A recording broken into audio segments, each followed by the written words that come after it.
I spent far too much time concerned with other people's thoughts. And if you try to make everyone happy, you make nobody happy. Yeah. You have to have lines in the sand. You have to be able to make executive decisions, and you have to be comfortable not being liked. You are listening to the Go Earn Your Salt podcast, brought to you by Salty Electrolytes. On this podcast, your host, Riley Rogers, explores the stories of people who get after it, get things done, and earn their salt. You will hear from high achievers who discuss what makes them tick, how they got to where they are today, and where they're headed tomorrow. Perhaps this podcast will help you go earn your salt.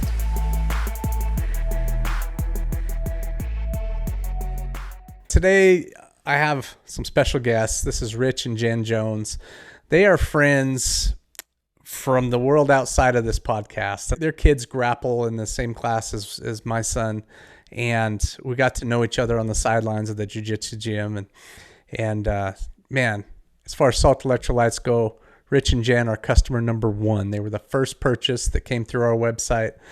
Yep, thank you guys. You probably still have a trophy, Rich.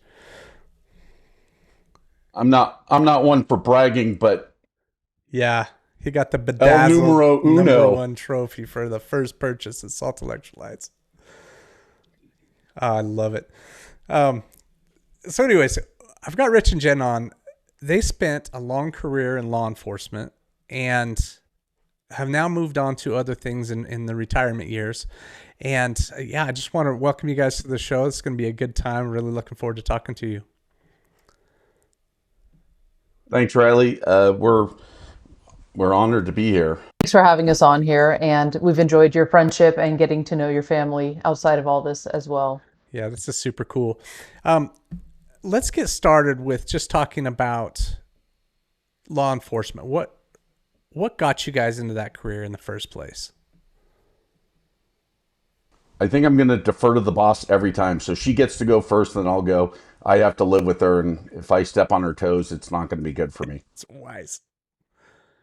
Okay, so I know my husband's going to say that he was put on earth to be a cop. He was born to be a cop. I don't want to steal his thunder. My father joined the police department in San Francisco right after he got out of the Vietnam War. So I grew up with law enforcement in the family. However, I don't know if it was a boomer generation thing or who my dad was, but he was the type that didn't come home and talk about stories. So a lot of people who know cops are like, oh man, they have the best stories, they have the best tales. He may have, but it was one of those things where he left it at the door. When he came home, it was not dinner time conversation. I think he was trying to shield us because he spent a good portion of his career in homicide and sex crimes. So I could tell you now, if that's what I was doing with two young kids at home, I would not be sharing stories either. Instead, I'd be sharing, hey, where you want to see that concert, just know something bad happened outside of there the other day.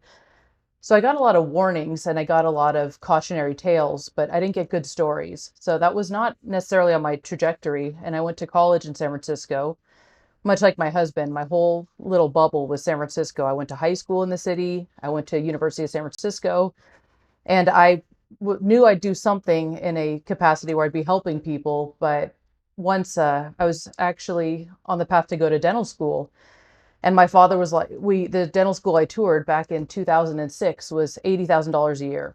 And so my father's like, if you get in, we'll move heaven and earth, we'll refinance the house, we'll leverage. However, a backup plan is always a good thing. Why don't we try you out for the police department? And back then the city budget was such that they only ran a certain number of classes. And if the budget ran out, classes were put on hold. And so a new list was coming out. Each list was good for 3 years. So my father's like, just get on the list. Let's see how it goes. And so I did. With everything I tested in, I excelled. I was out of, I think, maybe a couple thousand applicants, I was 9th on the list. So I was like, okay, he's like, let it be a good placeholder. But then the more I went through the process, it just clicked. And I knew I wanted to help people in some capacity, and obviously dental work would have been amazing. But the more I went through the interview process, it just lined up so much more.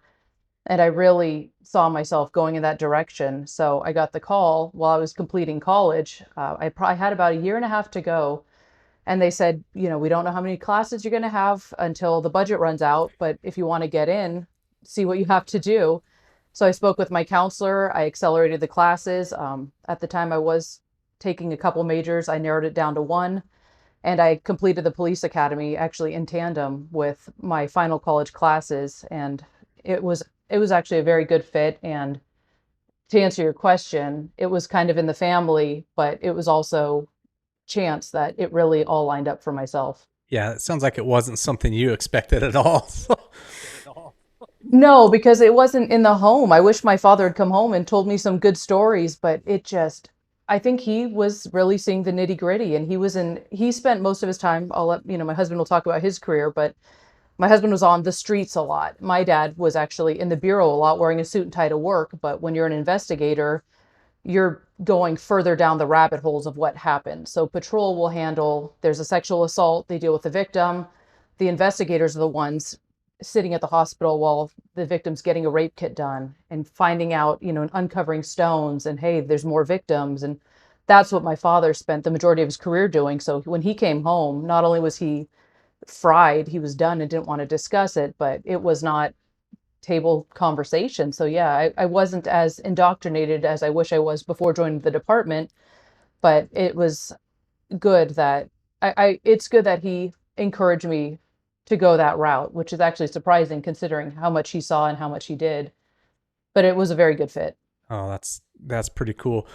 When you say you wish you were indoctrinated more, what do you mean by that?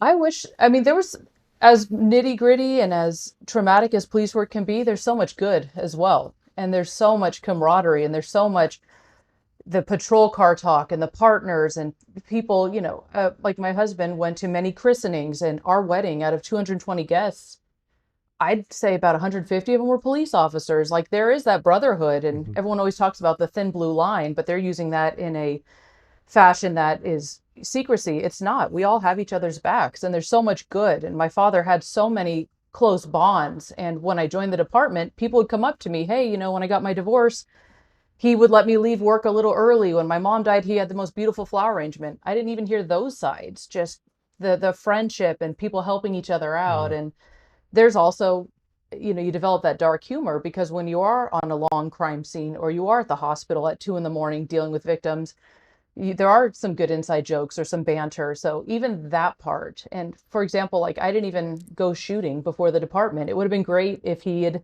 taken me to the range and taught me how to shoot. So things like that.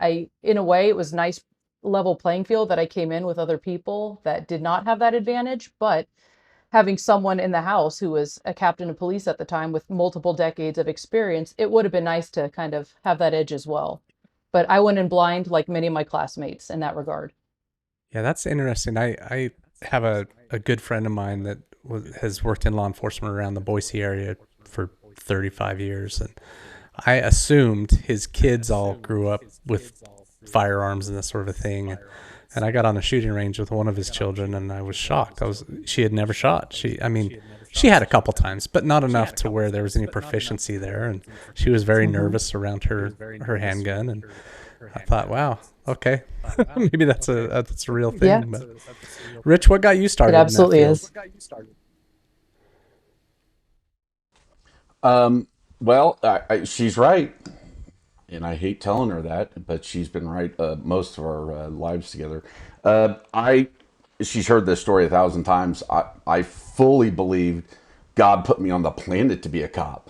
I met a cop when I was very young, and when I was really young, I always wanted to be a doctor. I loved medicine, and spoiler alert, as I got in the police department, they put me through excuse me, emergency medical school, and was able to do a lot of medicine that way. But I realized I was never going to be a doctor. I'm not good in school. It's not my forte. And I met a cop walking the beat, and I thought he was the coolest. And I think now looking back, a lot of my psychologists say it's part of your psychological disorder that you need to have things in order, right? I don't know which one it is, but it's like I love the order of things. I liked my eldest is like this. He's 11. He likes having things be in order. When things are chaotic, he'll do anything to get them back in order. So I think, early on, it was just what I was going to do from as far back as I can remember, I wanted to be a San Francisco cop. That was it. And it took a long time to get there. Like Jenny says, it was at the time, and I came in '98, and I had applied by probably 1995, and it was chaotic. Everybody wanted a government job. It was a secure job. The pay wasn't the best, but you had, all these benefits. And for me, I'm like, I don't care who gets in my way. This is my destiny. So it was years and years and years of trying to get in. They had something called consent decree when I first applied, and I wasn't the profile that they were looking for. So once I finally got in, the written test, I don't know if I've told you this, was over 1,000 people, and you're looking around, you're like, they're only going to take whatever it was, 50. You're like, I don't know how I'm going to do this. I've never excelled at anything. So to kind of make it down the path and get to where, well, I'll jump ahead, and it's just, I feel so grateful for the company that we work for, that I would do anything for them. All the training they gave me, all the education they gave me, all the opportunity, I felt super blessed to do it. Man, did now you guys met on the job, is that correct? That is correct.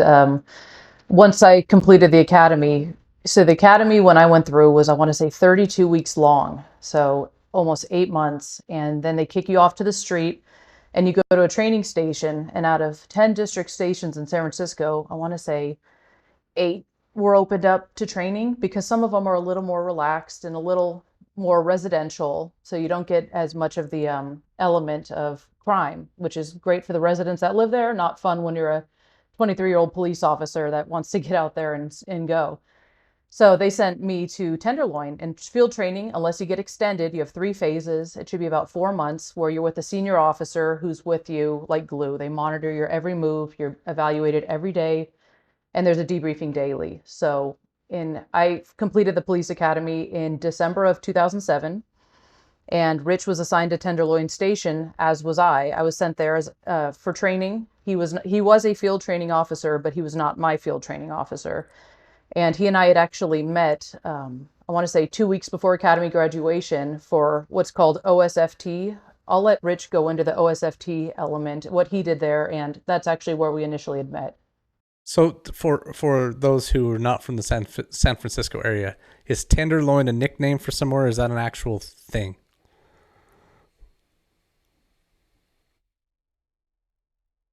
Which is deferring to me. So the Tenderloin is actually the name of a district. It's a little triangle shape. It's like barely 7 blocks, I want to say.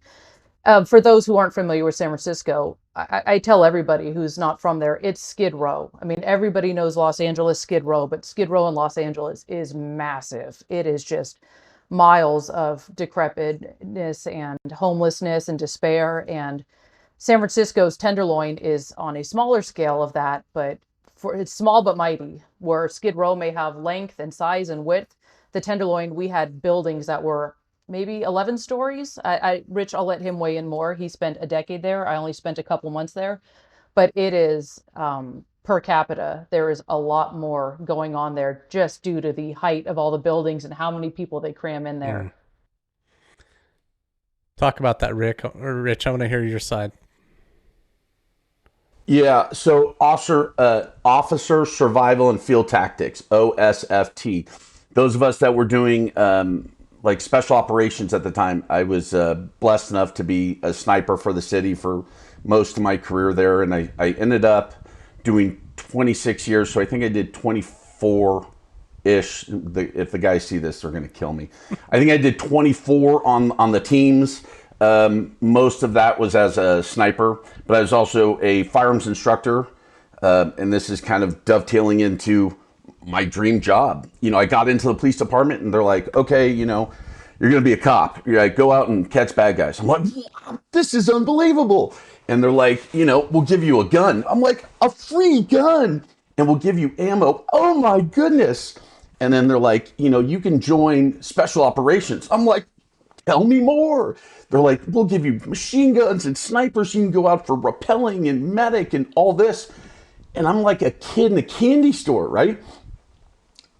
We weren't very affluent growing up. We were, lower middle class. And so this was unbelievable for me, that this company would provide all this equipment and training.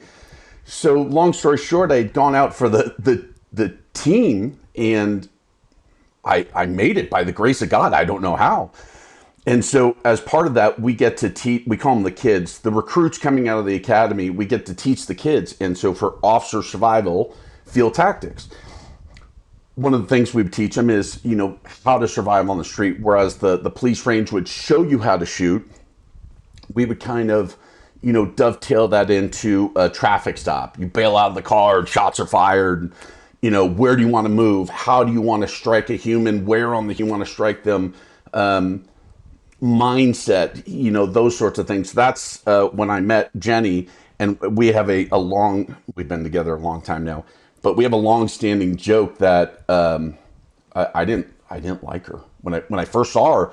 She was this blonde, platinum blonde, and she had this horrible, like, greasy lipstick, and she just was all dolled up.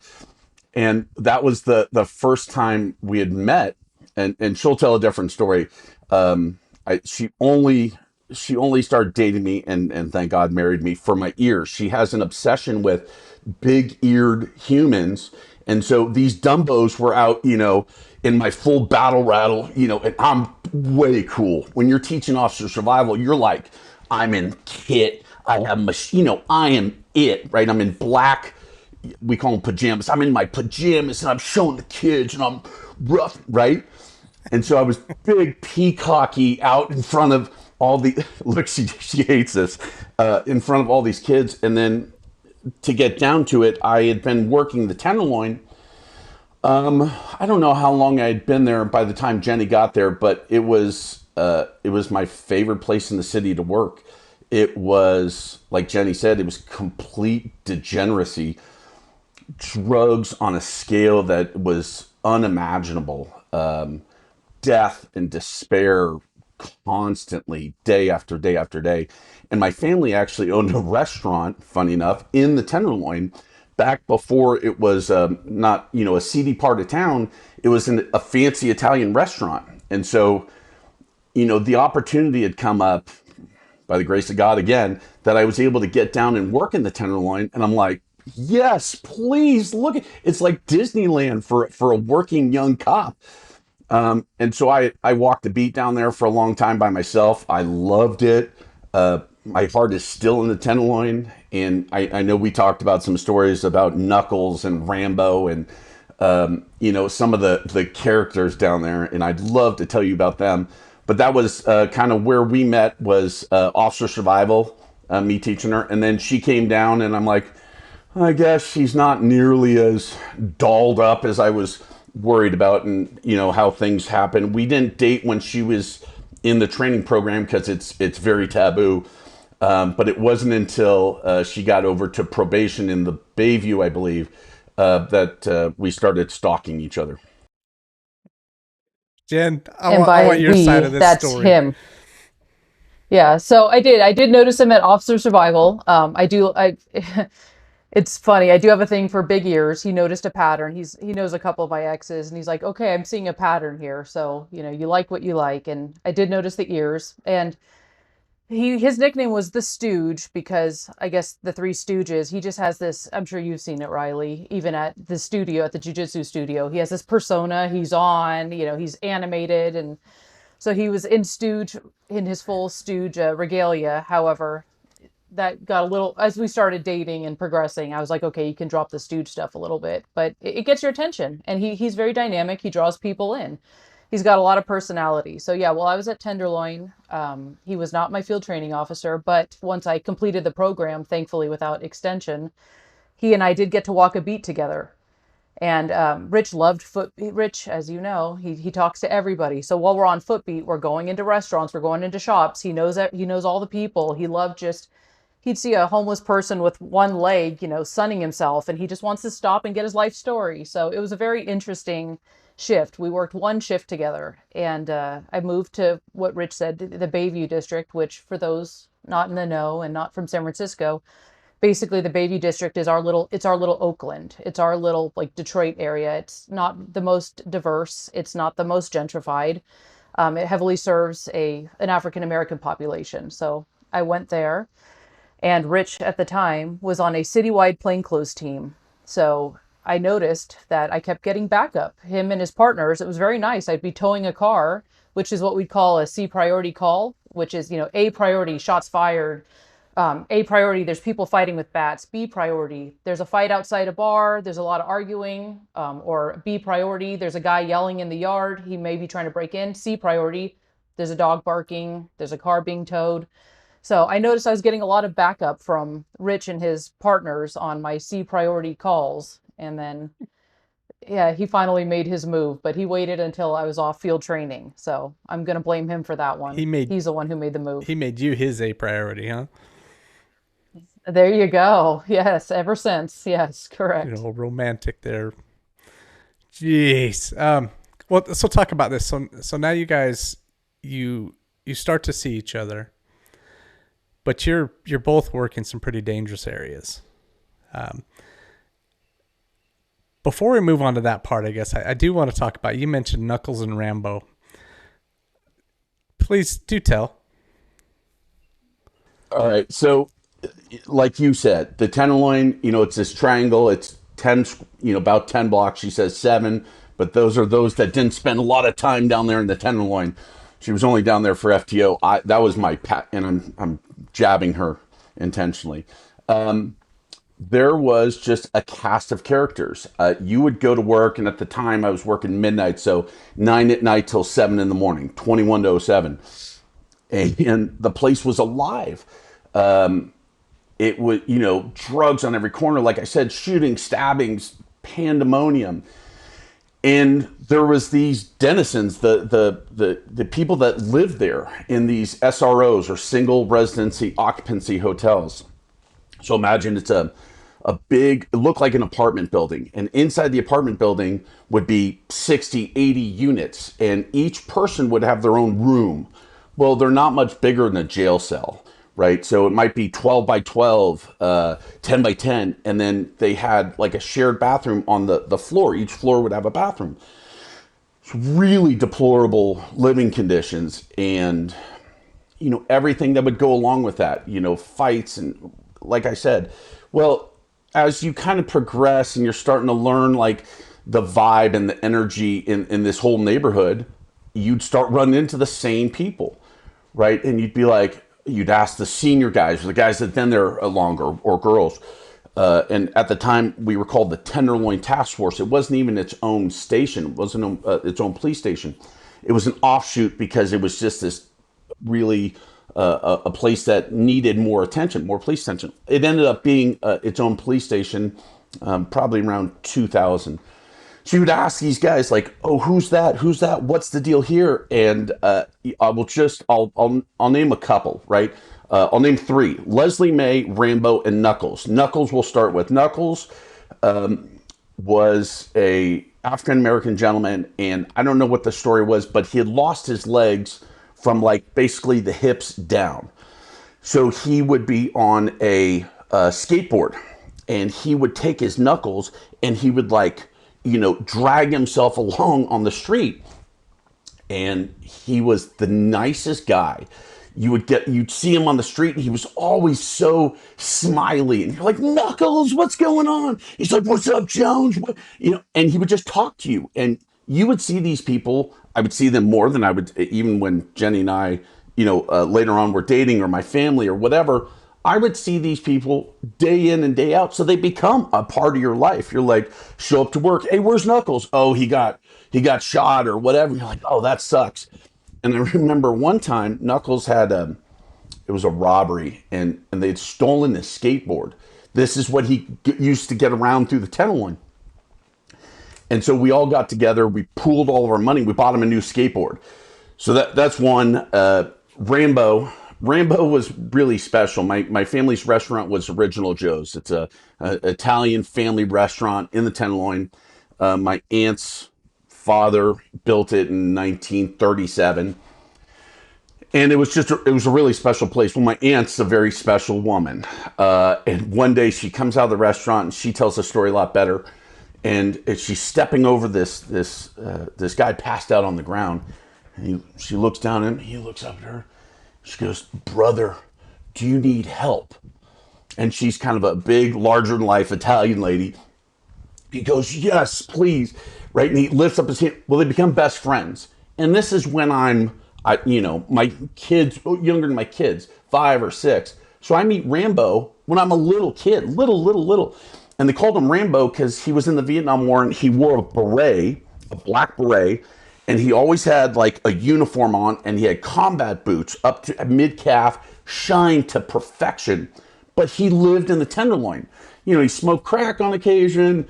Maybe he did some things, whatever. But he was fiercely loyal to the family. He would, when we'd go down there as kids, he'd look after my mom and walk her through the drug addicts and right. And so he watched me grow up. Now I'm here. I'm working in the Tenderloin. I don't know, 23, 21, and Rambo was there, right? And it's like this. It's like a dream. It's like a fever dream. I'm now working with the guy that I've known my whole life. So that's another one, Rambo. And then the last one was Leslie May. Leslie May was a known crackhead in the Tenderloin, and the rumor mill was that she was in Playboy or one of those back in like the 60s or 70s. You could tell she was a very pretty lady, but time and drugs and hard drugs had taken its toll on her, and you would see her constantly. And all these people that kind of live down there, they like to order too. So, when something would happen, they would kind of get to you on the side and go, "Hey, it was so and so over there," right?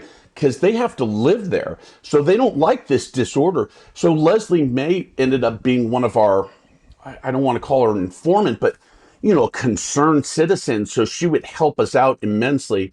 And she turned against one group of bad guys one time, and they found out. And they took Leslie May out to Candlestick Park, out where the Giants play. And I don't want to be graphic for your listeners, but they put her on a cross and burned her alive. Right? Devastating. Horrible. These are good people. And we just run into them all the time. Man, you told me some of those stories just as we're sitting on the side of the jiu-jitsu mats. And that's part of the reason I wanted to have you guys on here, is because people don't see that side of law enforcement. They don't see what a good cop does when he's building these relationships in their community. We always see the crap on YouTube that's, when cops screw up, and, we get to see that for whatever reason. That kind of stuff comes through my feed way too often, and I have to very consciously no, I don't want to see that.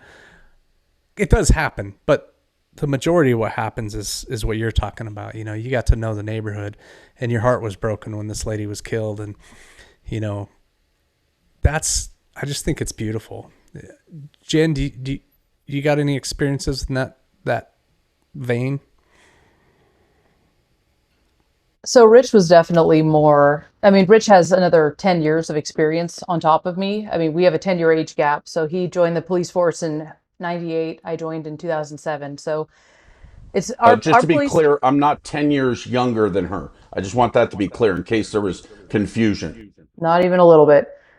But so Rich, I will say his police style was great. He loved to go out in the public. He loved talking to people. And I will say for myself, I probably could have done a better job at that. I was more, speaking of order, meticulous, a little more OCD. If there were calls on the board, I wanted to handle them. Rich was very good, and to this day, he's very good about going out, speaking to people, getting their story. Like, even if we go to the grocery store, present day, I'll be like, let's get the items, let's get home. But Rich, on the other hand, will be like, "Oh, Madeline, I see your name's Madeline." And he all of a sudden, for the lady checking us out at Albertsons, and he wants to get her life story. And I'm like, "No, so police work was the same. I didn't, walk around and shake hands and kiss babies as much as Rich did. I was more, I've got my sector, I've got my beat. I did definitely meet characters. I was in a different district than Rich was, but there are definitely some stories. And I think about one that sticks out to me as far as there was one prostitute that I knew. I unfortunately don't recall her name. I wish I had done some, I could have found it out before this podcast. And just how, when you see police work, just how it affects people and how, when you have this kind of underbelly like the Tenderloin, it enmeshes with normal society. And I think about this one girl, I don't recall her name. She was a young prostitute at the time. I was probably 24. She might have been 22.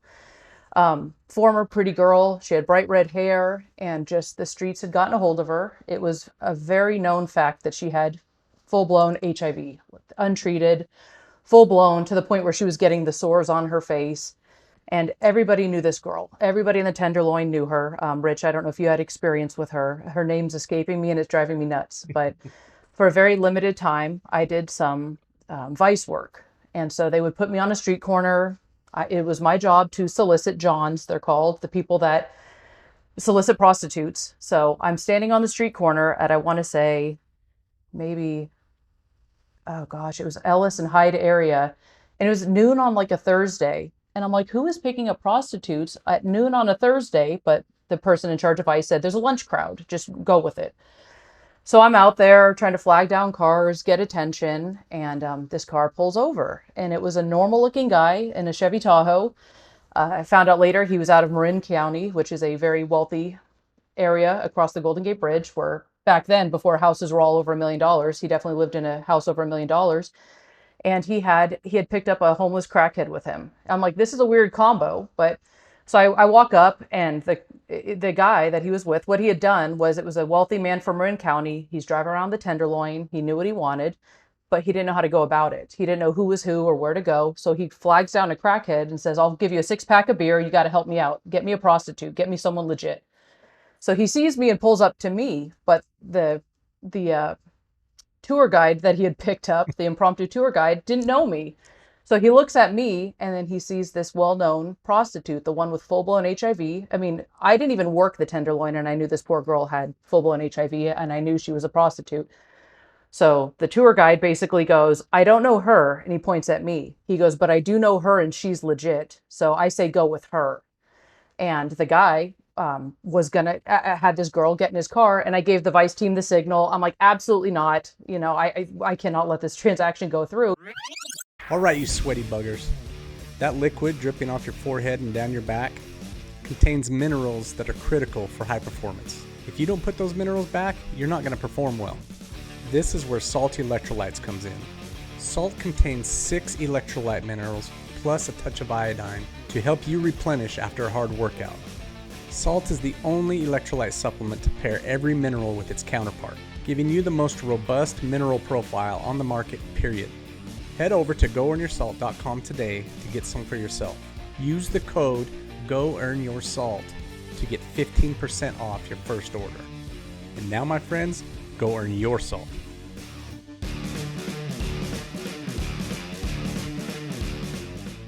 Even though he didn't solicit me, he did commit a crime in front of me, and I also know that she's going to give him a full-blown venereal disease. So we ended up arresting him and everything, but just, I think about, a lot of the characters like that. Rich definitely has the Rambos and the Knuckles, and I saw all these people, but my interactions with them were more transactional. Unfortunately, I was not as much as the community police officer as Rich was. I didn't have as much time on the streets and as many characters in my district. This is just out of curiosity, but was a consequence for her knowingly giving people disease? How does that work? Well, back when I was on patrol, I got promoted off of patrol in 2013. But before that, I want to say that one's a hard one to prove. So there were people that we knew had diseases. There was a charge for it. I don't recall if it's a misdemeanor or felony, but in California, it's one of those things where the laws are a little bit fast and loose, and good luck proving it, and you could charge them for it. However, charging and conviction in California especially are two very different animals. So I can give you 100 charges on a booking card. it can get thrown out in court and you're free the next day. So there were charges for it. My understanding is the law has since changed.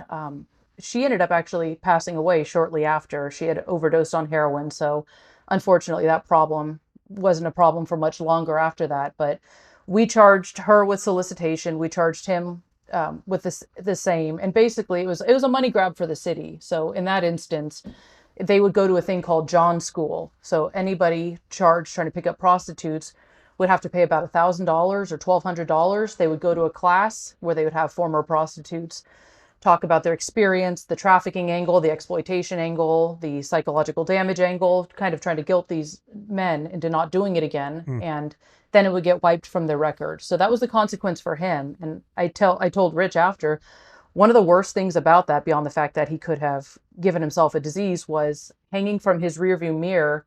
They're not as big now, but like the 90s, 2000s. I don't know if you remember, if your kids would play soccer or baseball, they would have little pictures of your kid with their soccer ball or their team picture. And then he had one of those of his child hanging from his rearview mirror, and he had a car seat in the back seat.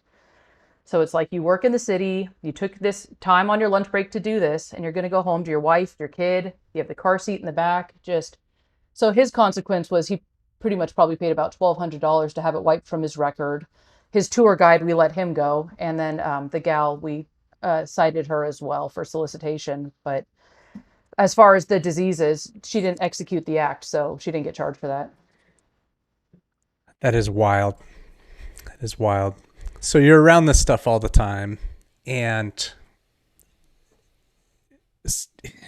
you mentioned in there it's a money grab for the city. You see injustice on both sides, whether it be someone getting, $1,200 and he's got a clean record now. Yeah, ooh, that's a real deterrent. But on the other side, you see, crap, man, you got this full-blown HIV person out there spreading a disease to whoever she comes in contact with. How did you guys deal with that callousness that comes from that? Just like,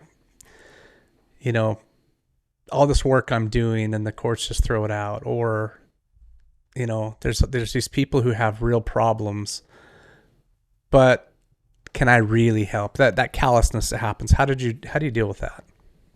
I think Rich is deferring to me, so I'll jump in. Again, he had a lot more patrol experience than I did. It was hard. It breaks your heart. One of the first times it was really struck me was I was on field training. I was 23 years old by this time. And I grew up, Rich said he grew up lower middle class. I grew up middle to upper middle class. My needs were met. I always was brought up with, I went to Catholic schools, I went to a private college, graduated with no student debt. I was fed, I was clothed, I got a car when I was 16.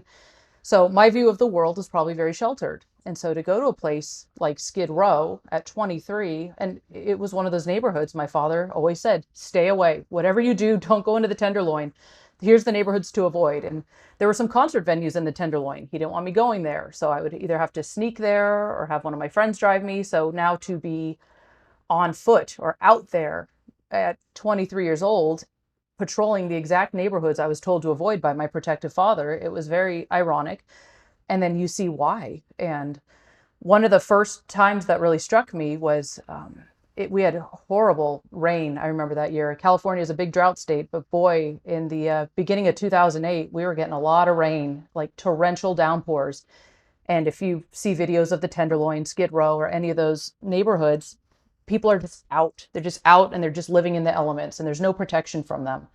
And I remember this, one of the first things I saw that really struck me was a homeless man wearing nothing but underwear. Movie rain, I call it, where it's raining so hard you could barely see, the windshield wipers can't keep up with the downpour. And he's laying on the street, huddled up in nothing but underwear, trying to light his crack pipe. And I just couldn't understand, like, I didn't grow up like that. His priority isn't shelter. His priority isn't staying dry. His priority isn't going to one of the many shelters. His priority is getting that flame to light that crack rock. That is the only thing in the world that this man cares about. And so that breaks your heart. But I will say, though, there are also times where when it was rainy or the temperature dropped in San Francisco, if it drops below 40, that's pretty alarming. Sometimes you're like, wow, there's nobody on the streets. So there is somewhere for them to go. So there are times where the streets would be empty if the rain was bad enough or the temperature was cold enough. So then you realize too, it is a choice. Sometimes these people are out here by choice. There are available options, but they don't want to play by the rules. For a lot of the homeless shelters, there were rules. You have a curfew. You have to be in by maybe 7. You have to be sober. Maybe you can't bring in your dog. Maybe you can't bring in your opposite gender partner. But there were times where they didn't want to play by the rules, and that's why you would see they're out there in the elements. But to touch on what you said earlier, it does break your heart. There's the homeless. I mean, it's a conversation that could go on for hours, but there's so much money being funneled into the homeless problem. And every year that Rich and I were there, living there, working there, it just grew. It just grew exponentially, like it was drawing them in for solving the issue. And I'll let Rich touch on that more. I think I'll speak just to the callousness of it. So the revolving door, arrest somebody, they'd be back out. Is that what you were looking at, Riley? Yeah, that's part of it. That's part of it.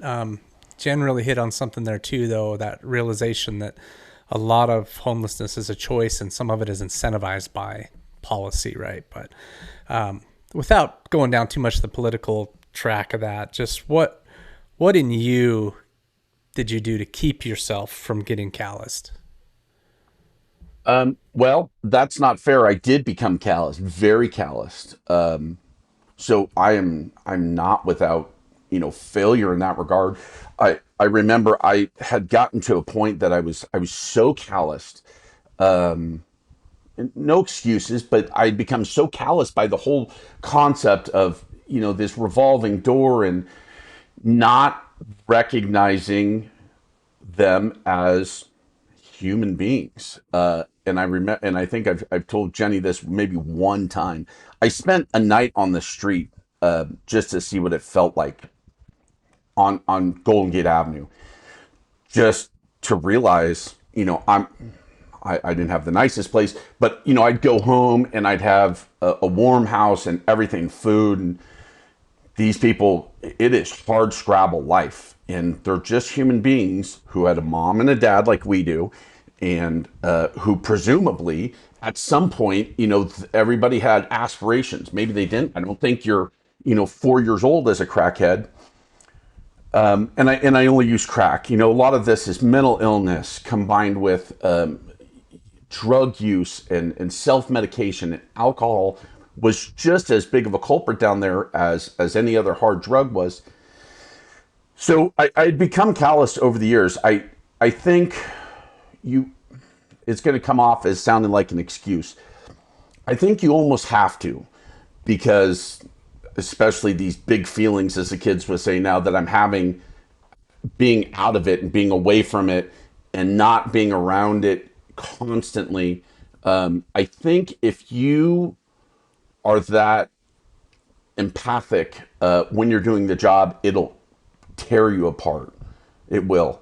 So I think you almost have to have a level of callousness, and don't come for me.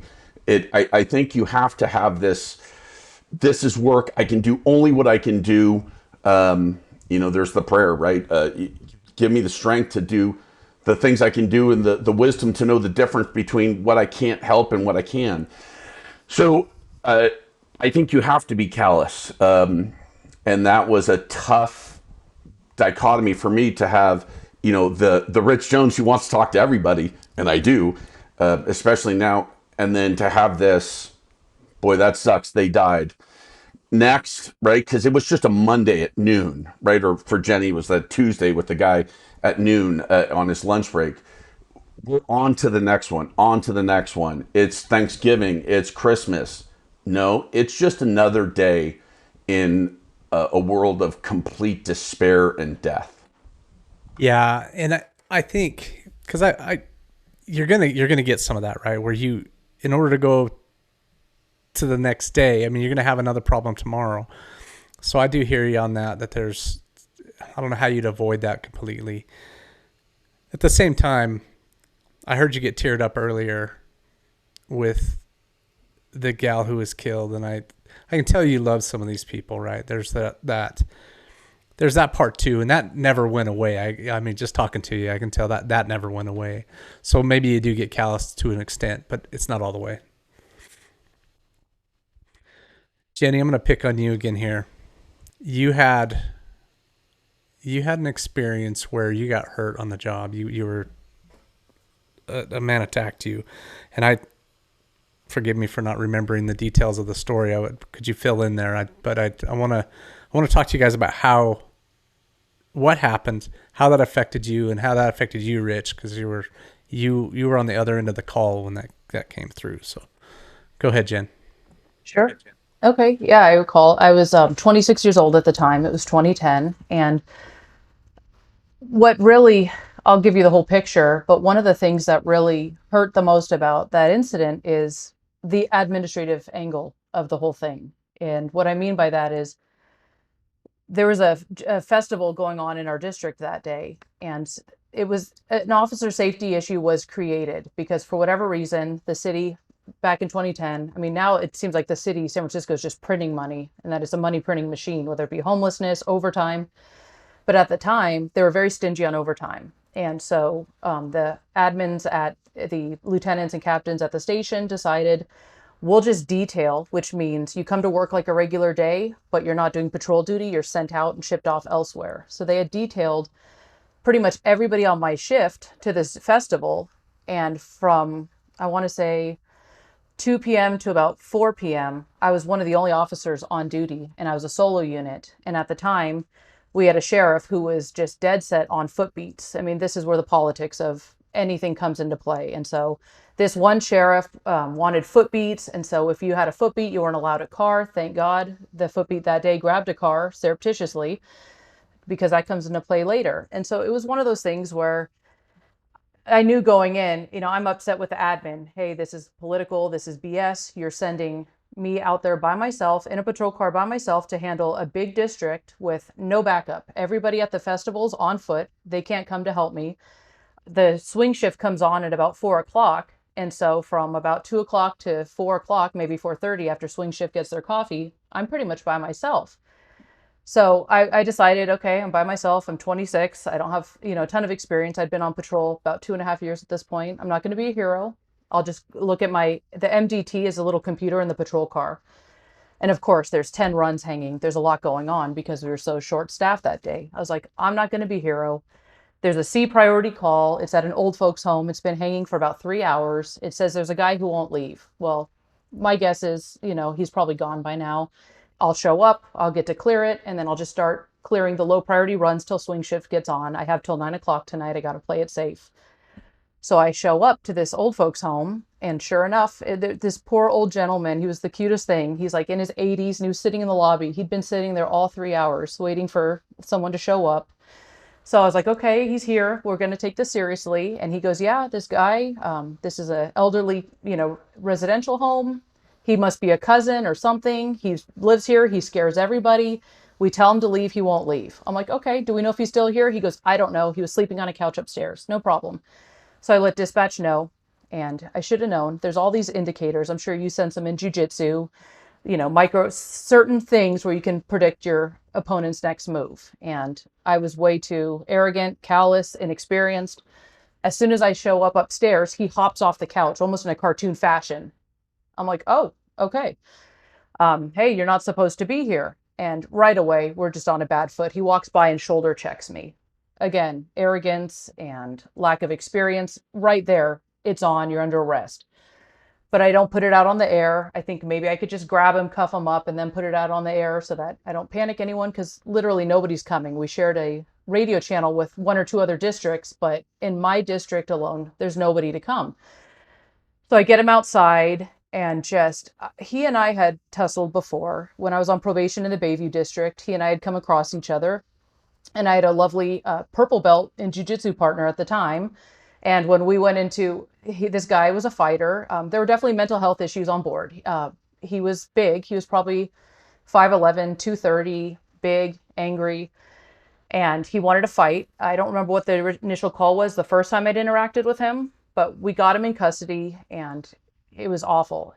But I had help. I had backup. It was great. And again, my partner had earned a purple belt, so we were very confident.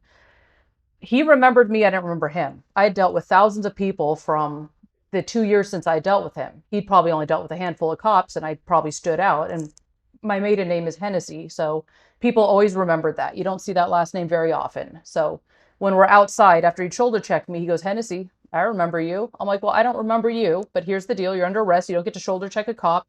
And just at that point, I will say, I was fortunate in the sense that he wanted to flee. He wanted to leave. I wanted to prevent him from leaving because he was under arrest. And the difference is some people want to fight, some people want to flee, some do both. He wanted to flee. I was in the way of that.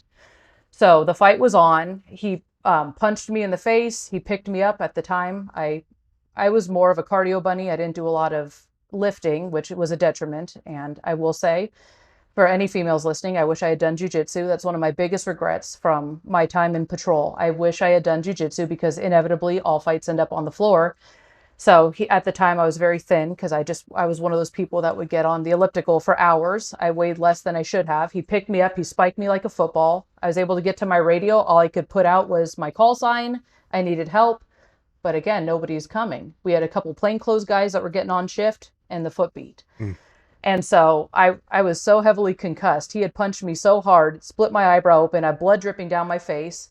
And I remember sitting there. I mean, I thought of myself like a Looney Tunes cartoon with the little birds around my head. I was so concussed from the punch and from the throw that if any cop knows who doesn't have an external vest, your gear just explodes like a piñata. So my radio went flying, my cuffs are flying, my baton's rolling down the street, like a piñata exploded. And I was so dazed. And at that moment, I'm like, I could either sit here and wait for help because I can't even think straight right now, or I could chase him. And as he's running away, he looked at me and started laughing. I'm like, okay, well, you just made the decision for me. So I start chasing him, but because I was so concussed, I can't even run in a straight line. I'm zigzagging down the street. And thankfully, the footbeat heard. They'd taken a car, and they were able to pin him against a wall. They almost hit him and grabbed him. And it was one of those moments where as soon as he saw it was the guy, a big corn-fed guy, Scott. He was wonderful. He gets out of the patrol car. He's 6 foot, 250, big old guy. As soon as he sees Scott, he gets down on his knees, hands behind the head. And I remember Scott later telling me, he goes, I wish, maybe I had been a little rougher with him. But I will say it's a good thing he wasn't, because there was someone on their balcony on the 3rd floor that saw the entire thing unfold. And when this went to court, she actually waited all day at the Hall of Justice to testify on our behalf. So she felt horrible for what she saw. And because we took him into custody with so much dignity, she was our ally and went to court on that one. But I will say, not to steal your thunder, Riley, the very next day, so I had gotten concussed, I had stitches. I couldn't even remember when the medics asked for my name and age. I was like, I have no idea. What do you think? Like, I'd never had a concussion before. I didn't play combat sports. So it was a first for me. But it was shocking. The very next day, in true San Francisco fashion, the district attorney called me and said, hey, I heard what happened. Are you interested in dismissing the case? I said, absolutely not. How's that even a consideration? She goes, well, some people believe in forgiveness. I said, yeah, as of right now, I'm not one of them. I had a black eye. I had 6 stitches in my eyebrow. Rich wouldn't even be seen in public with me. He goes, hey, based off the optics, you and I can't go in public until that black eye heals. So that was time away from him. It was awful, but it was shocking. The assault is its own story, but then the justice system afterwards, or lack thereof, was its own surprise as well. Yeah, that's a real thing, and it drives me crazy when I hear those kind of stories. Rich, if I remember right, when you told me this story, when you guys first talked to me about it, you were on the other end of the radio, weren't you?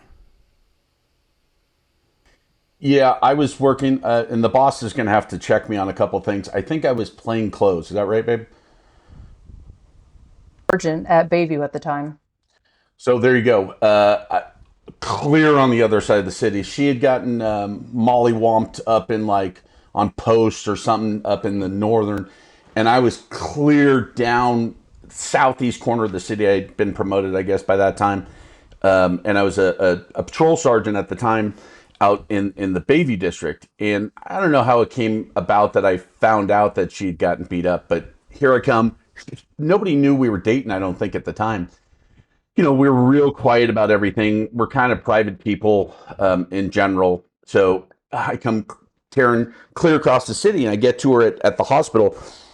And I just want to say, for the record, I had gotten beat up a lot at work. I mean, a lot. And nobody ever showed up. Nobody was cooing over me. Nobody was, are you okay? I get to the hospital and it looks like the president's been shot. She's got armed security. There's a, are you okay, man? Right? I think the chief of police call me a liar. I think the chief of police called her. And I'm like, I have been beat up more times than I care to mention. And they're barely throwing a Band-Aid at me. But Her Highness gets one whoop on side of the eye. And look, now it's a federal offense. So I get into the hospital.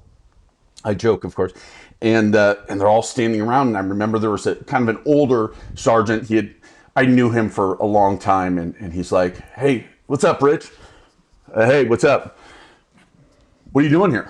"Oh, just checking on the injured officer. Sir, she's hurt." "Oh, okay, yeah, she's fine.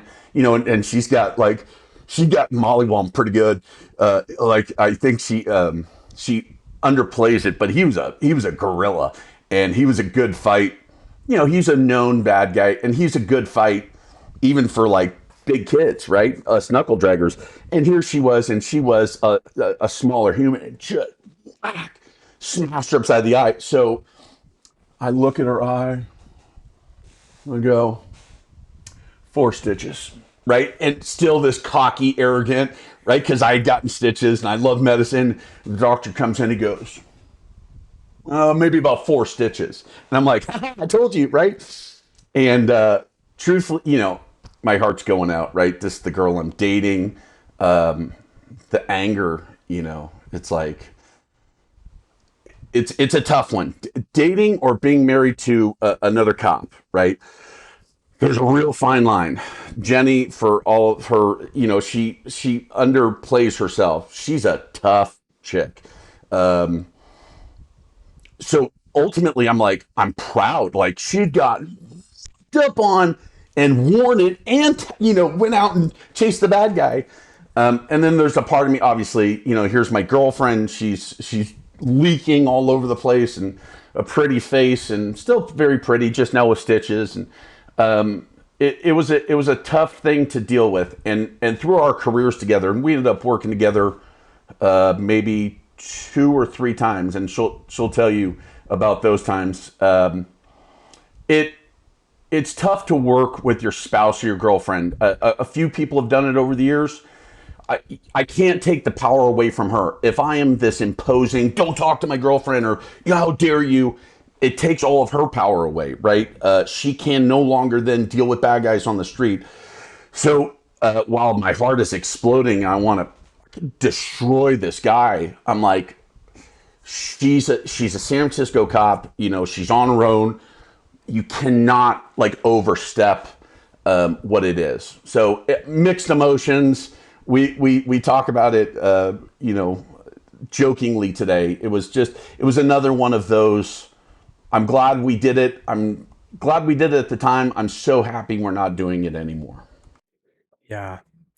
Well, you guys had, it sounds like you had a much longer career, Rich. Jen keeps throwing those old jokes out there for fun. I don't know. That's what you get for teasing her about lip gloss, but right, Jen? Yeah. Yeah. But what are you guys up to now? So you're no longer in San Francisco at the time of this recording. We're Boise, Idaho, or Meridian, Idaho. Not sure which city you guys live in, but in the area. What's happening now? What are we doing now? That's a loaded question, man. We didn't talk about religion or anything. We're living our lives for the first time. We have 2 boys. Hunter is now 11, and Gunner is 12. I'm sorry, Gunner is 9. Hunter's 11, Gunner's 9. When we had to leave the police department, Jenny had gotten her knee blown up, and she ended up having a pretty nasty surgery. I ended up having 15 surgeries from work. And the one that ended up taking me out was my back, my low back. I have no disc left, so I did 3 shoulders, 3 knees, elbows, neck, and my back was the one that kind of blew it up altogether. And I have no disc left in between L5 and S1, so I'm bone on bone. So we were going to leave if we couldn't stay and be police officers down there. And we were living, at the time, we were living in a town called Pacifica. It's right on the Pacific Ocean. Beautiful. We had built a beautiful house together. We had just had kids, and it was expensive.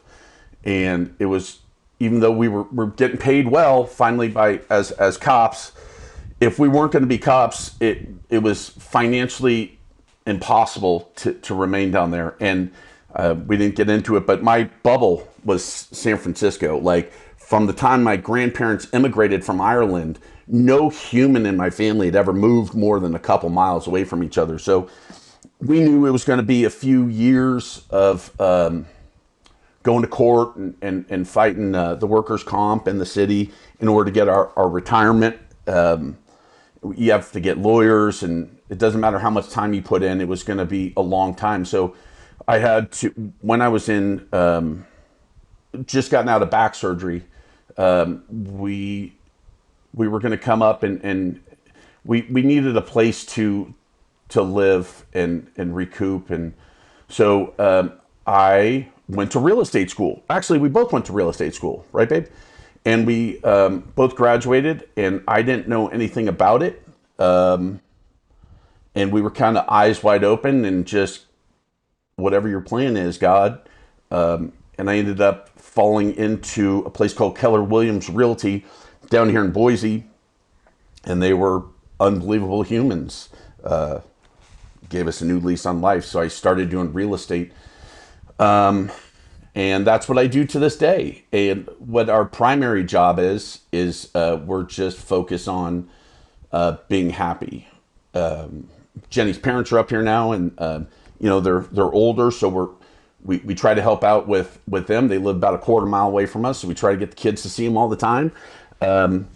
We landed in jiu-jitsu at Team Rhino.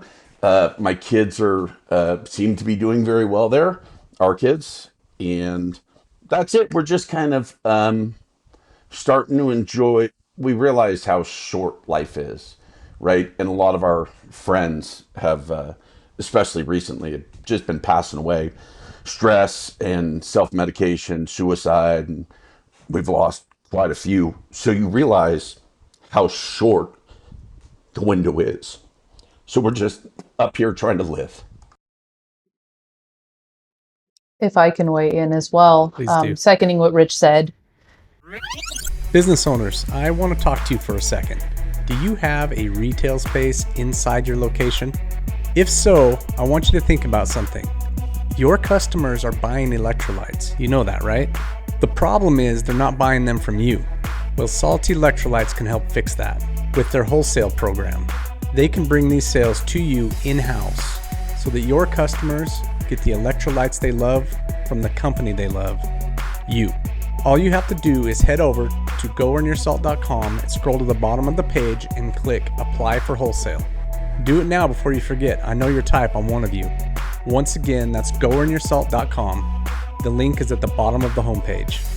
There will also be a link in the description on this video. And now, my friends, go earn your salt.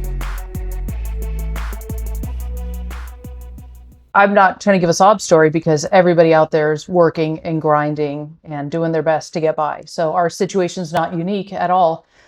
But Rich and I realized, and again, I'm sure many people can relate, and we're not special for this, but we were functioning constantly at a hypervigilant level 10. I remember in my 16-year career, I was probably on call for 8.5 of those years, meaning my phone was always on next to my bed. Anytime it rang, anytime I got a text, I had to hop to because I'm on call, whether it be at Special Victims Unit, Internal Affairs, or at the end of my career, I just made lieutenant. And there were times where I was the acting captain and calls would come in all the time. And 8.5 years, never using silence notifications, never being able to have my phone on vibrate. We were programmed to constantly just receive information and deal with it and on a dime. And Rich and I realized moving here, our nervous system was pretty much fried. We were always looking for threats, like just going out with our children in San Francisco. I'll never forget Hunter went to a birthday party when he was 5. And it was this place on Ocean Ave, not a bad neighborhood, kind of residential, kind of mixed business, safe neighborhood. And there was a homeless guy there, and his sleeping bag was open, and he was completely nude from the waist down. And my 5-year-old son at the time is like, Mom, what's going on? Why is he naked? You're not allowed to be naked in public. And now he and I are having a talk about, well, some people's brains are different. Some people have issues. And I haven't had to have those talks here, which is amazing. Just all these talks, the way people drove. Rich and I were always in a level of stress living in the Bay Area, making good money on paper, but our outpouring of expenses was so high that we were just always stressed out and never really enjoying ourselves. We lived to work. We didn't work to live. And I look back at photos of my kids from their first few years, and I'm like, I barely remember them being this size. I was always on call. I was always going out on overtime. I was always working long cases. And again, that's not unique. I'm sure a lot of parents feel this way. A lot of two-parent income households, exact same thing. But we were always just in such a state of stress. And Rich was on call. He was a sniper. I was a hostage negotiator. So there were times where both of our phones would be ringing at the same time. And we're like, okay, well, we have a 2 and a 4-year-old at home. Is it an active shooter or is it a guy in mental distress? And Rich and I would literally have to Rochambeau, okay, you go, I go. And then we came up with a system. If it's after, I think it was after 4 a.m. If it was like 4 a.m. to 4 p.m., I'd go. 4 p.m. to 4 a.m., he'd go. Because we were like a business relationship for a long time there. I worked the 6 a.m. to 4 p.m. shift. So going in at 4 a.m. is not that big of a deal. I would just roll into my day. But we were like that for so long. One of my favorite things that I did once we moved here to Idaho and got to focus on being parents and got to focus on living and enjoying life, I taught Rich how to put on silence mode or at night. So Rich and I, from like 11:30 at night to 7 a.m., have silence mode on our phones. And the only people that could break through are my parents because they're elderly and they're having some health issues, and Rich, in case Rich is hunting or away. We never did that the whole time we were police officers. That is just a luxury we weren't afforded. So when you ask what we're doing today, it's like, we're so excited. I now look at pictures of my kids and I'm present. I'm there. I look back. I mean, it would make me tear up thinking of all the photos I look at of my kids in their younger days. Like, oh, I remember that weekend Rich got called out to something. I was by myself. I had just gotten off work at 4 a.m. and I was snapping at the kids all day, but I took them to the zoo and I was miserable. And I look at those photos, I'm like, they'll never be that size again. They were just little kids who were just happy to be at the zoo. And I was in such a horrible mood. I was in such a bad place. I had to go back to work later that night. And we're very blessed and very fortunate that things worked out the way they did, where now we're not hypervigilant. We're not driving defensively all the time. I don't have to explain public nudity to my children or why that guy's screaming at the pigeons. We're in such a better place now. Have you explained to the boys that Rich stole my parking spot at Team Rhino, though? That's what I want to know. It comes up if we see any of your vehicles there. I'm like, fair is fair, and I always tell Rich he could fight you for it. I don't think he wants to. Oh my gosh, I love it so much, so much. Okay, if you could do it again, would you do anything different? If are you talking about like career-wise, like going back to being a... You've mentioned a lot of plus sides to the career, but you've mentioned some downsides too. So that's where that question comes: is would you do it different? Yes, to answer your question, I absolutely would. Obviously, had I gone to dental school, I probably would have bankrupted my parents, and I never would have met Rich. And I think it was funny. I remember one of my promotional exams, we were talking about suicide prevention, and at the time, dentists had the highest rate of suicide, but so did cops. So either way, I was going to go into a field where you had to be on guard. So I would definitely, we are who we are today because of the path we took. And so I would definitely do it again. However, at 23, I would have done a lot of things differently. I'd like to think if you're the same person now that you were at 23, you failed to evolve, you failed to grow, and that's probably not a good thing. So I look at 23-year-old me and the way I spoke to people, being a girl, being a smaller girl, I looked young. I was getting called a rookie, even up until the point where I made sergeant. People still thought when I'd go on ride-alongs, they thought the recruit I was with, was my boss because I looked so young. And so I made the mistake a lot of puffing my chest out, being a little too verbal, saying a lot of stupid stuff, and maybe I was writing checks that my butt couldn't cash. And so shame on me. I also made the mistake of underestimating people. You know, from jujitsu, that 5'5", 140-pound guy may be just as much of a threat as the 240-pound, 6-foot guy. I was too stupid to know that. So I learned that the hard way a couple times. I definitely could have been more community policing oriented, gotten to know people, taken my time, slowed down, been a little less of a machine and a little less, just the facts, ma'am, just the facts, sir, and heard people's stories. So San Francisco is such a rich place like that. I definitely could have done that better. I definitely wish I'd slowed down and spent more time on patrol like Rich. He has wonderful stories. He probably touched a lot of lives. I don't know if it was a mistake, but I chose the course of fast promotion. I made sergeant in about 5.5 years. I made lieutenant in 13 years. I probably should have slowed down and just done what I signed up to do, which is be a police officer, handle the community. And I said it earlier, and I'll say it again. It's a huge regret that I didn't do jujitsu. I mean, at the time I was 5'6". For most of my patrol career, I was about vacillating between 125, 140 pounds. And what a shame. What a shame that I didn't know how to take on opponents the way that people who do jujitsu do. And it's always been a regret of mine. And now with my knee injury, unfortunately, I think a good knee lock would take me out. So it's not an avenue I could go down. But anyone, I would highly, highly encourage anybody who's in the field, wants to join the field, definitely get into jujitsu. There were so many fights that could have been handled better, or maybe less force could have been used if I was better at control holds or predicting the next move. Mhm. So I'll pass it over to Rich. As we were getting ready for this, and I'll speak for Jenny, which I never do because I usually get into trouble. I will say that we're very honored. We're just two yahoos to be, to be part of the culture here, to be part of the neighborhoods here, to be part of everything. And, I don't, to be on your podcast on this business adventure that you have going has been, we love doing it. And I listened to all of the ones previous to this, and Mr. Kang was on, and with the Go Earn Your Salt. And I listened to all your guys, and there's so many interesting stories, and I'll get to if I would change anything. This is the game now. I go around and I just want to listen to Riley Rogers' story, and I want to listen to Mr. Kang and the guy that was out slinging stuff, that the premium package and all of that. There's I would not change a thing, not one thing, because without it, in my opinion, I'm not here today, right? If you were to hit me 5 years ago and go, "Hey, Rich Jones, where do you think you're going to be in 5 years? Where are you going to be in 10 years?"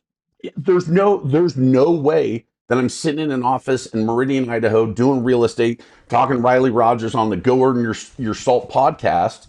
I'm not married to my wife. I'm not, I don't have the beautiful kids that I got. In my opinion, everything that's happened has happened for a reason, good, bad, or indifferent. And I would not trade it for the world. I'm busted. We're both very physically busted.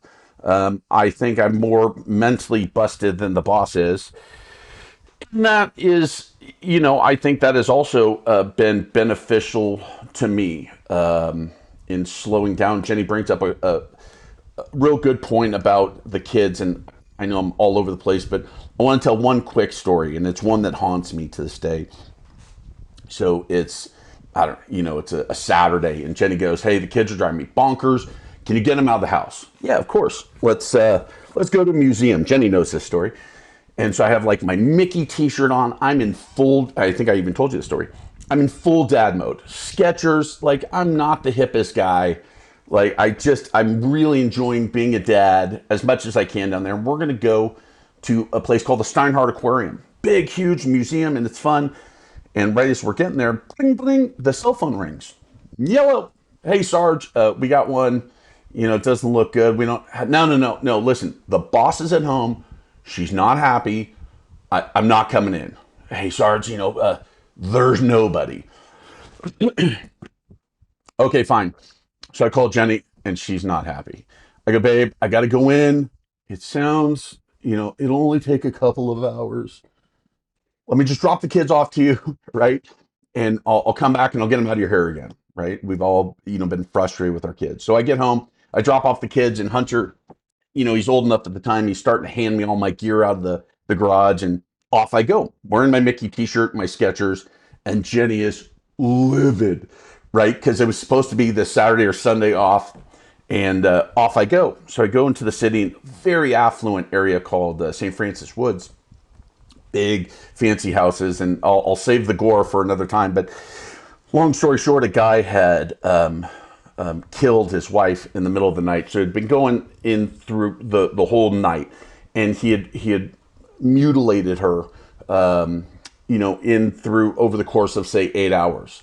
So I get there, unbeknownst to me, and we're trying to set up. I have a couple of my guys there, and we're getting ready for whatever's going to come. And the door comes out, and he's just covered in blood, head to toe. And we do all the things that to get him into custody, and it's everybody we talked about earlier. Everybody wants to poo-poo the cops. Hindsight's 20/20, and looking at it through rose-colored lenses is real easy. But when you're in the middle of it, and this guy's going, kill me, right? There's a lot to deal with there. So we end up taking him into custody, and it's not pretty, but it is what it is. And go into the house, and I find the mutilated body of his wife. It's graphic. It's the worst thing you could imagine a human would do to another human being. And as I come out, I'm floored. I'm really shattered with this.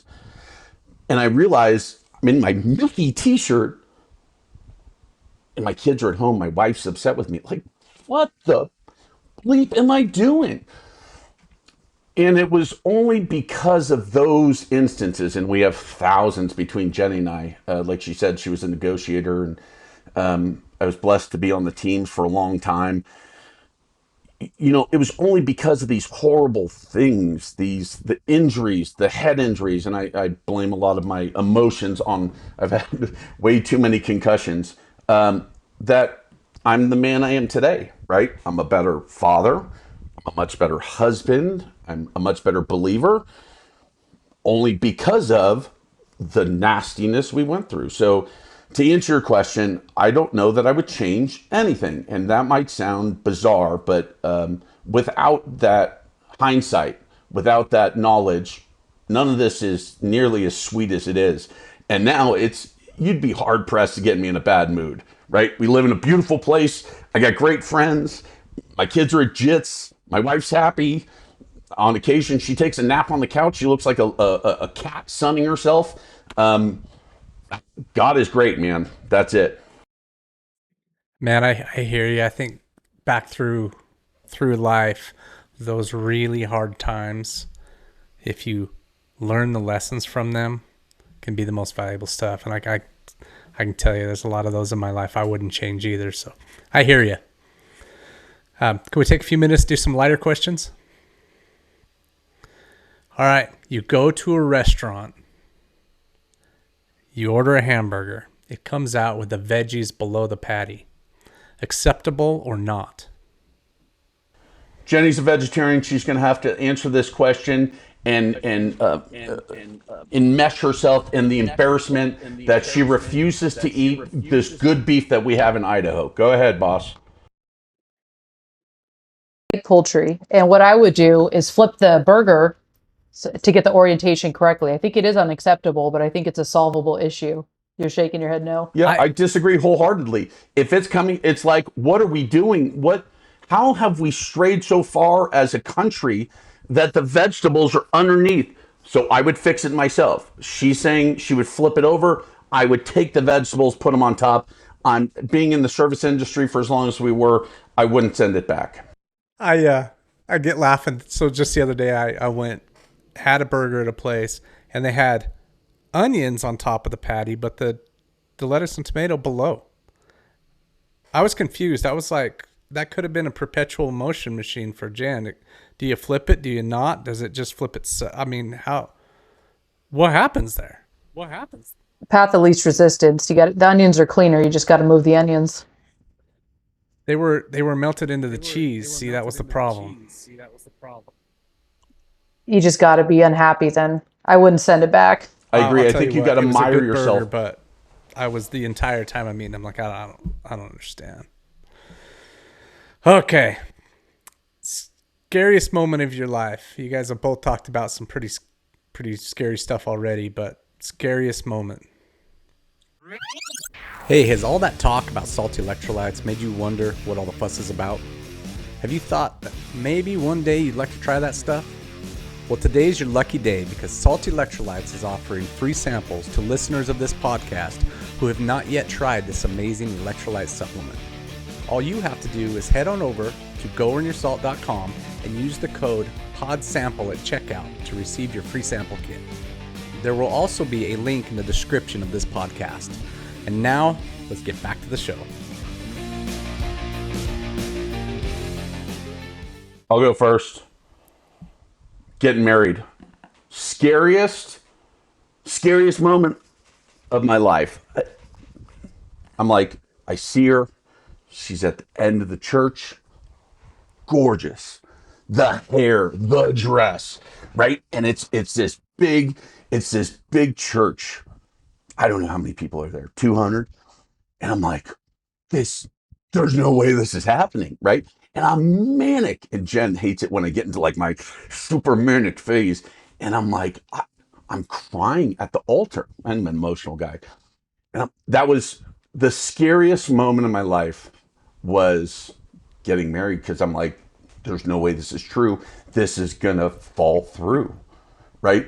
As far as scariest cop stuff, they're interesting in cocktail parties. They're not as interesting to cops, in my opinion. There's been a lot of them. Gosh bless it, there's been a lot of them. But they're just the day to day, right? A lot of times I didn't think I was going to come home. The Floyd riots really hit home.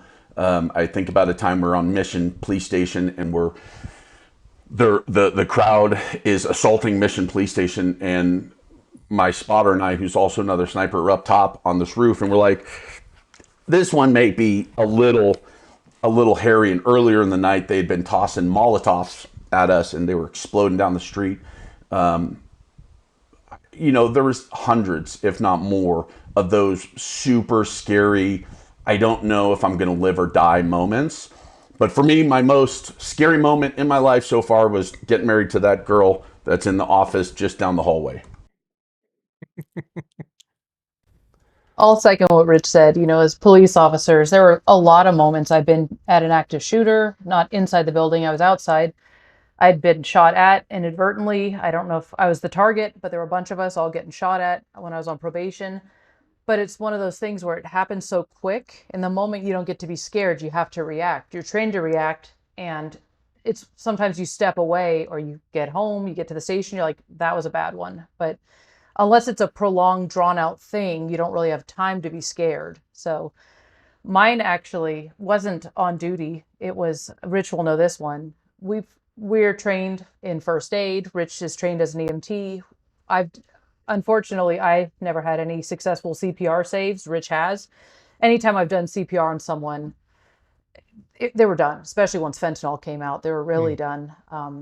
But it's one of those things, and I'm sure other people can attest to this, when it's your own kids, it hits differently. And I panicked. So our eldest son, Hunter, was probably 3.5. Our youngest son, Gunnar, was about 1.5.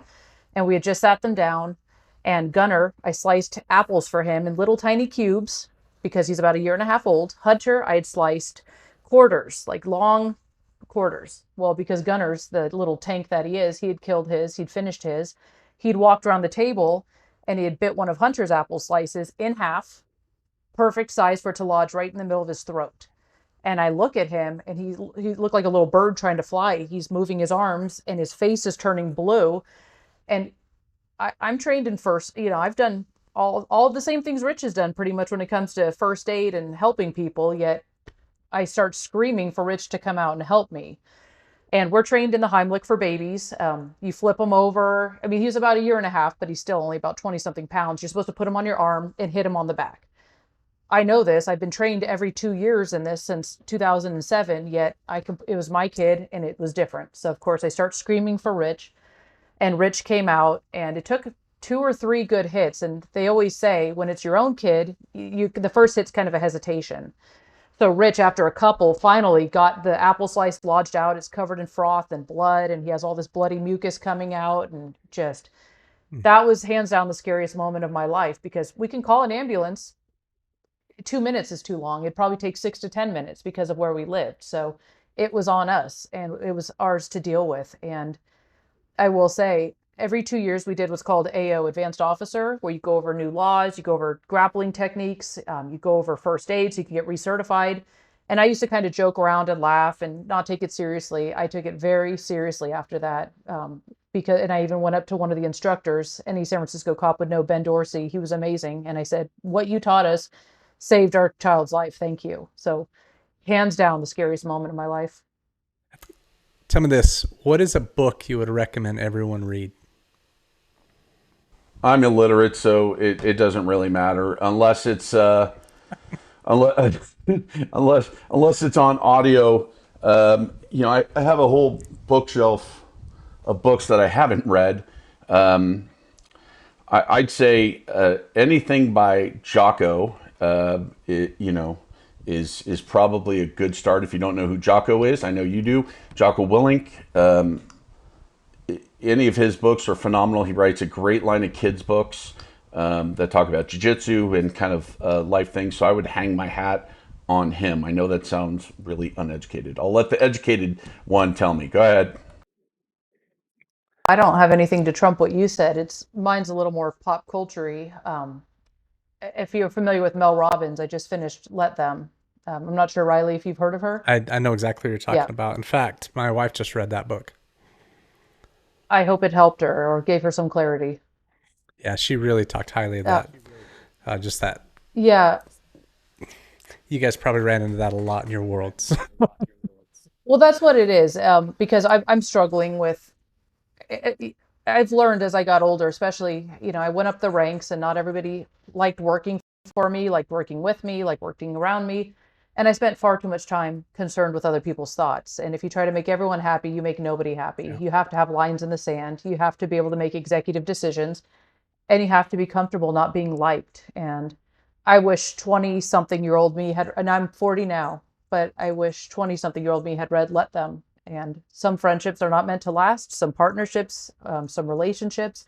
And a big thing that Let Them taught me was you can't want something more than the other person. We ran into addiction a lot. We ran into, just like the homeless guy whose only concern was smoking crack, not his own basic survival instincts. And you cannot want better for people more than they want it themselves, and you can't do the work for them. So Let Them has actually helped me a lot.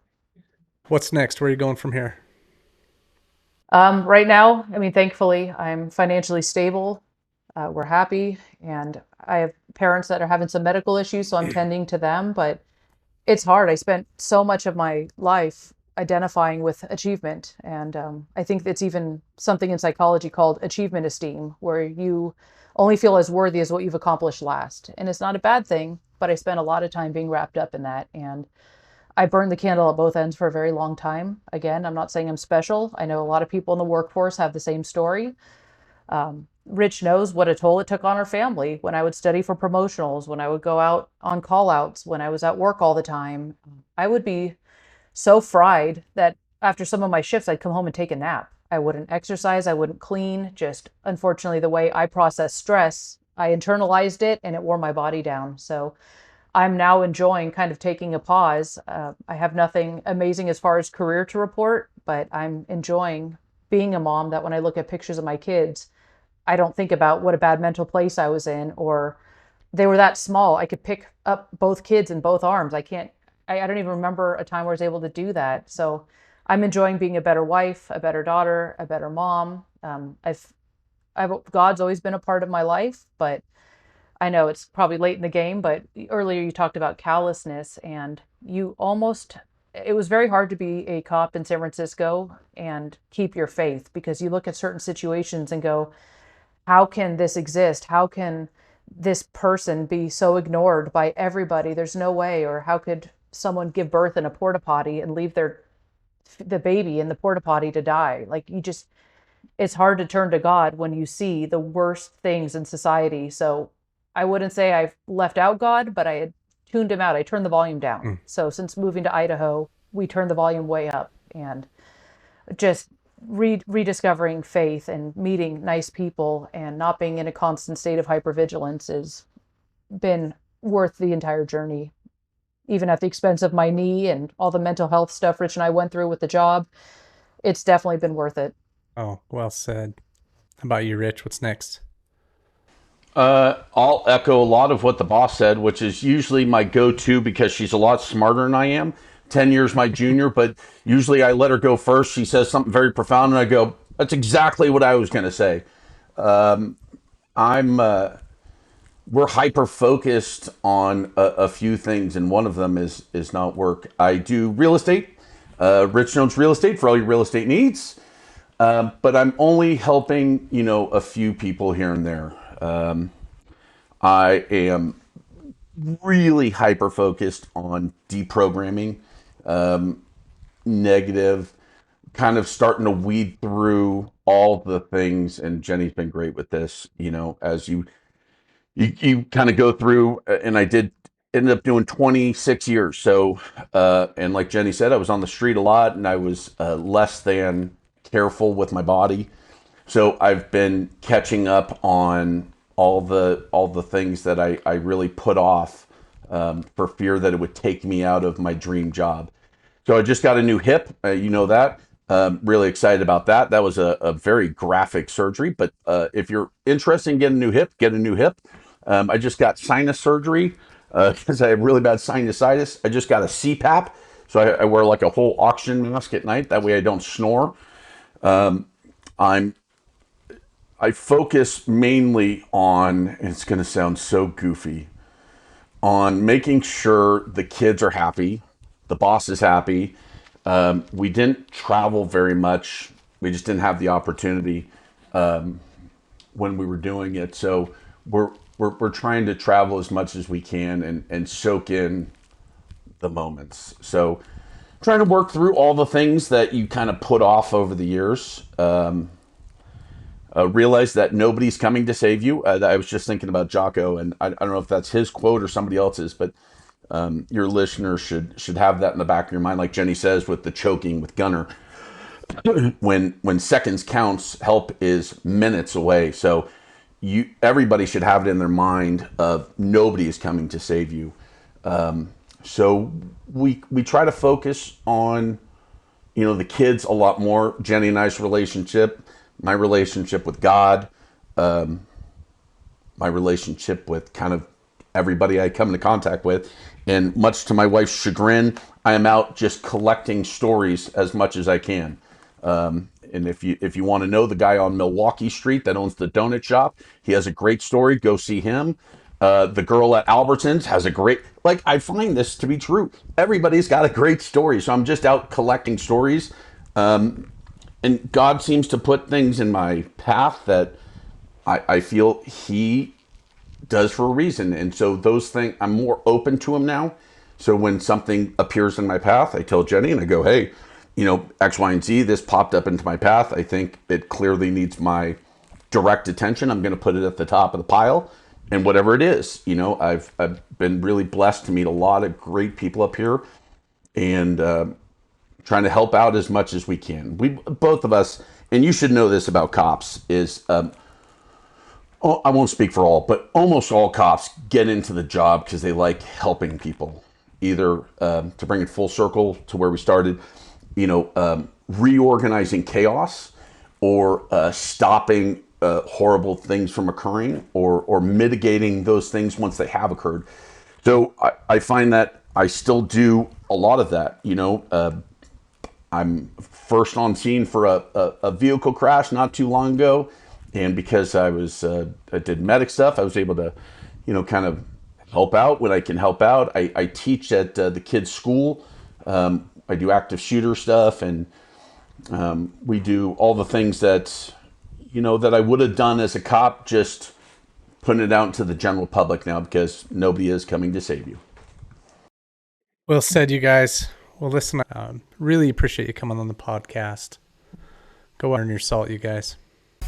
Hey, you've just finished up this episode, and I want to know, are you or someone you know a getting after it, go earn your salt type of person? If so, message me directly on Instagram at the Go Earn Your Salt podcast, and perhaps we can have you on the show. Also, if you like this content, leave us a review, subscribe, and share with your friends. And perhaps this podcast can help you and them go earn your salt.